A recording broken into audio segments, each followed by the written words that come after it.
Salut, et c'est parti pour un autre épisode de Netageo sur le Japan Amusement Expo 2018. Et j'ai derrière moi un magnifique mecha qui fait 40 mètres de haut en réalité.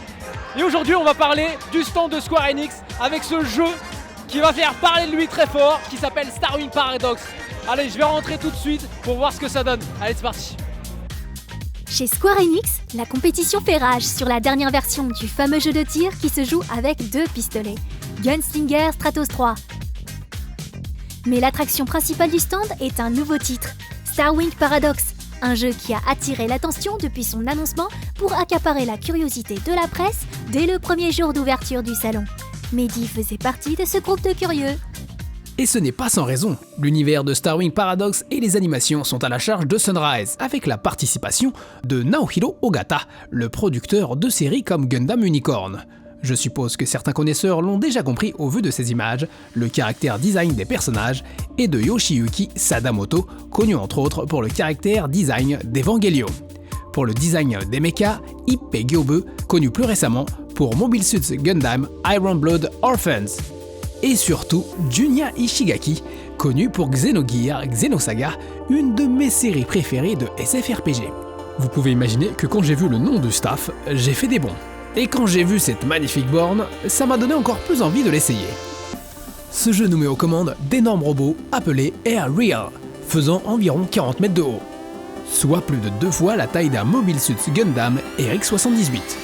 On peut y jouer en équipe jusqu'à 8 contre 8. Le but étant de réduire le plus possible la jauge adverse, et pour cela on doit détruire les cœurs ennemis qui sont d'espèces d'énormes cristaux. Regardons tout d'abord la borne de plus près. Une borne équipée d'un large écran sur un siège amovible dont l'orientation change en fonction de l'action. Le contrôle se fait à l'aide de 2 manches et de 2 pédales. Le manche de gauche permettant d'avancer quand on le pousse, de reculer quand on le tire et de se déplacer à gauche ou à droite. La gâchette permet de tirer avec l'arme de gauche et le bouton au niveau du pouce permet de faire des esquives. Le manche de droite contrôle la visée. Il est aussi muni d'une gâchette pour tirer avec l'arme de droite et d'une molette au niveau du pouce qui permet de changer rapidement d'arme. Inclinez rapidement les 2 manches en même temps à gauche ou à droite pour faire pivoter rapidement la machine. La pédale de gauche est un boost pour prendre rapidement de l'altitude. La pédale de droite permet de booster les déplacements combinés avec le manche de gauche. En maintenant cette pédale appuyée, on peut se déplacer à très grande vitesse. Il y a aussi un écran tactile à droite du siège pour afficher des informations comme les cartes et d'avoir accès à différents menus. Après avoir serré ma ceinture, la démo du salon, à l'aide de l'écran tactile, permettait de choisir votre partenaire parmi 3 personnages. Ces personnages sont nommés Azwan. Ils ont pour rôle de vous conseiller, de vous guider. Puis il faut choisir parmi 3 robots ayant évidemment des propriétés différentes. Et enfin, le type de contrôle, standard ou technique, à savoir que je n'expliquais que le mode standard lors de la présentation de la borne.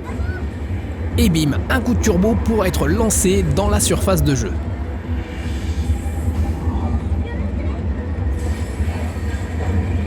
À peine le temps de me remettre du coup de boost, j'ai bien paniqué 2 minutes, le temps de comprendre ce qui se passe entre le contrôle et les différentes infos affichées à l'écran. Sans oublier l'écran de contrôle à droite qui affiche la position des autres participants et des cœurs. Pas des masses de temps pour contempler les jolis graphismes. Mais dès que l'on pige comment contrôler la machine, le gameplay est vraiment fun. Et avec les mouvements du siège, on s'y croirait. Surtout cette sensation de vitesse quand on se déplace en mode boost. Comme je le disais, il faut vider la barre ennemie, affichée ici en rouge. La barre de mon équipe est en bleu. À chaque fois que cette jauge se vide d'un tiers, on passe à une phase de jeu différente. L'équipe dont la barre se vide à 2 tiers passe en phase 3 pour lancer un énorme vaisseau appelé Air Grande. Ce mastodonte se dirigera vers les cœurs ennemis pour augmenter les dégâts. Du coup, si l'équipe adverse passe en phase 3, il faut vite dégommer leur Air Grande pour éviter que notre jauge parte en fumée. La version finale proposera plus de machines Air Real et plus de personnages de support Azwan. Il sera possible de configurer les machines et même d'uploader des vidéos de notre gameplay. Allez savoir comment ça va vraiment se passer. Je suis curieux de voir quelles maps seront disponibles pour la version finale. En tout cas, après avoir fini ma partie, j'avais fortement envie d'en faire une autre. Ce n'est pas le genre de sensation que tu peux avoir avec une console de salon. Starwing Paradox est prévu pour automne dans les salles japonaises.